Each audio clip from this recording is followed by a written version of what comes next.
Hello guys, ito yung tamang posisyon ng grinder. So yung talsik niyang grinder papunta dito sa tagiliran ko.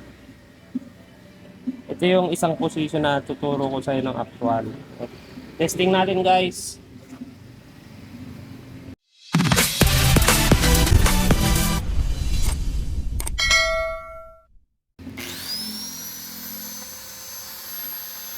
Yan, dito ka mag-uumpisa sa bilid sa kanan.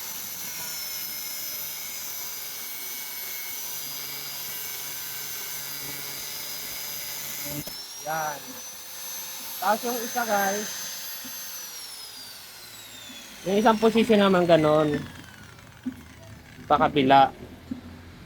Pero ang umpisa naman ng grinder nito, dito ka mag-uumpisa sa kabila. Ganon no. Ito mo sa ilalim video ano. Yung isa guys, oh. Dito kalungat sa ikot.